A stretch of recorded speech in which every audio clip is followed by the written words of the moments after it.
మేమెవరు arrest చేయము. Arrest చేసినా న్యాయస్థానం ముందుకు తీసుకెళ్తాం. న్యాయస్థానం జైలుకు పంపాలా, బెయిల్ ఇవ్వాలా న్యాయస్థానం నిర్ణయిస్తాయి. మేము పార్లమెంట్ మంత్రుల ఆఫీసో లేకపోతే హోమ్ మినిస్టర్ ఆఫీసులో పిలిచి ఇలా జైలు పెట్టమని ఆధారం ఎవరిని కూడా.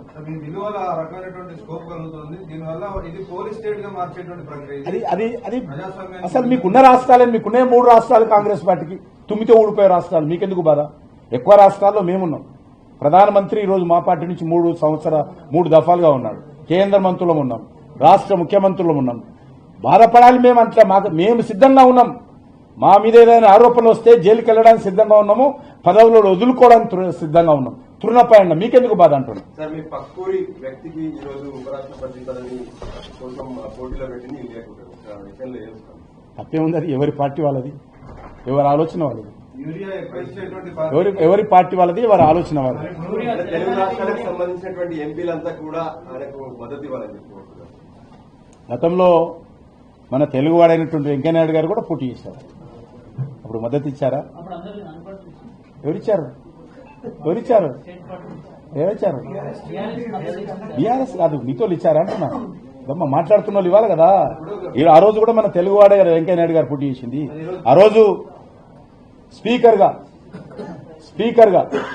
మన తెలుగువాడిని పెడితే ఆ రోజు సపోర్ట్ చేశారా?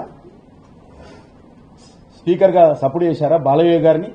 కాబట్టి మీరు అవసరం ఉన్నప్పుడు ఒక మాట, మీకు అవసరం లేనప్పుడు ఒక మాట, మీకు అనుకూలంగా మాట్లాడడం మనకు అలవాటు. యూరియా ఇవ్వకుండా ఎవరైనా వేరేగా తెస్తున్నారా? రాహుల్ గాంధీ గాని రేవంత్ రెడ్డి గారిని బయట నుంచి యూరియా ఈరోజు అంతర్జాతీయంగా కేటీఆర్ సంబంధం లేదు. కేటీఆర్ ఎవరు అడిగారు? కానీ కేటీఆర్ ఎవరు అడిగారు సపోర్టు? మాకు అవసరం లేదన్న సపోర్ట్. ఒకటి విషయము సార్, ఈరోజు యూరియా విషయం అర్థం చేసుకోవాల్సిన అవసరం ఉంది. అంతర్జాతీయంగా అనేక రకాల యూరియా ఇంపోర్టులో ఇబ్బందులున్నాయి. దేశాలు చైనా నుంచి కానీ, కొన్ని ఉక్రెయిన్ నుంచి కానీ, మనం ఎక్కువ ఉక్రెయిన్ నుంచి కూడా యూరియా వచ్చేది. ఈరోజు ఇబ్బందిగా ఉంది. దీన్ని అర్థం చేసుకోవాల్సిన అవసరం ఉంది. ఈరోజు యూరియా అనేటువంటిది ఒక బస్తా ఇస్తున్నామంటే కేంద్ర ప్రభుత్వం మీద బర్డెన్ కూడా ఆలోచించారు. అది పక్కదారి పట్టకుండా చూడాల్సిన అవసరం ఉంది. కేంద్ర ప్రభుత్వం ఒక బస్తా యూరియా బస్తా మీద 2400 రూపాయలు సబ్సిడీ ఇస్తుంది. Each bag on urea government of India giving 2400 rupees subsidy. Original cost of this urea 2500 నుంచి 2650 రూపాయలు కేంద్ర ప్రభుత్వం మీద బర్డన్ పడుతుంది. రైతు దగ్గర we are collecting only 242 rupees to 260 rupees అంతే కలెక్ట్ చేస్తాం. ప్రతి బస్తా మీద 2300 నుంచి 2400 సబ్సిడీ కేంద్ర ప్రభుత్వం ఇచ్చి ఈరోజు మనం సరఫరా చేస్తున్నాం. ఇది ఆషామాషి వ్యవహారం కాదు. ఎక్కడి నుంచి తెస్తున్నాము? అనేక దేశాల నుంచి తెస్తున్నాం. మీ హయాంలో, కాంగ్రెస్ పార్టీ హయాంలో మీరు అన్ని దేశంలో ఉన్నటువంటి అన్ని యూరియా కంపెనీలన్నీ క్లోజ్ చేసి చేతులు తీశారు. ఈరోజు నరేంద్ర మోడీ గారి ప్రభుత్వము యూరియా తయారు చేసేటువంటి కంపెనీలను మళ్లీ ప్రారంభించడం జరిగింది.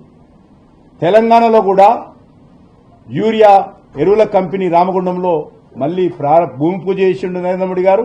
ఆయనే ప్రారంభించారు. టెక్నికల్ గా కొన్ని ప్రాబ్లమ్స్ వచ్చినాయి, దాన్ని అందరం కూడా వేసుకోవాలి. కానీ అంతేగాని తెలంగాణలో ఉన్నటువంటి మంత్రులు ప్రతిరోజు మాట్లాడి ఈరోజు దాన్ని ఒక పెద్ద సమస్యగా సృష్టించారు. చాలా మంది, కొంతమంది దొరకదో అని పెద్ద ఎత్తున స్టాక్ చేస్తా ఉన్నారు. పెద్ద ఎత్తున దాన్ని ఇతర కార్యక్రమాలకు దారి మళ్లిస్తా ఉన్నారు. తెలంగాణ రాష్ట్రానికి సుమారు ఈరోజు మరి ఇప్పటి వరకు 76,000 కోట్ల రూపాయల యొక్క సబ్సిడీ యూరియా మీద కేంద్ర ప్రభుత్వం ఇచ్చింది, ఒక్క యూరియా మీద.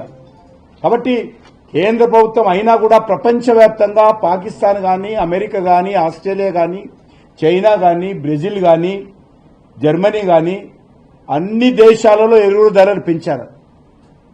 పెంచని దేశం ఏదైతే ఉందంటే 10 సంవత్సరాలుగా అది ఒక భారతదేశమే. మోడీ గారి ప్రభుత్వమే, బీజేపీ ప్రభుత్వమే, ఎన్డీఏ ప్రభుత్వం. ఒక్క రూపాయి కూడా పెంచకుండా ఎంత ధరలు పెరుగుతున్నప్పుడు అంతర్జాతీయ మార్కెట్లో ప్రతి సంవత్సరం క్యాబినెట్లో 2 లక్షలు, 1.5 లక్షల అడిషనల్ గా సబ్సిడీ పెంచుకుంటూ మేము యూరియా గాని ఎరువులు సరఫరా చేస్తున్నాం. కొద్ది ఇబ్బంది ఉండొచ్చు, వాస్తవమే. ఇది అంతర్జాతీయంగా వచ్చినటువంటి సమస్య. సరఫరా చేతగా కాదు, ఈ రోజు సరఫరా మేము ఇచ్చేటువంటి బల్క్ గా తెలంగాణ ప్రభుత్వానికి ఇచ్చినటువంటి యూరియాను గాని ఎరువులను గాని పద్ధతి ప్రకారము అందరికీ డిస్ట్రిబ్యూట్ చేయాల్సినటువంటి అవసరము రాష్ట్ర ప్రభుత్వం మీద ఉంది.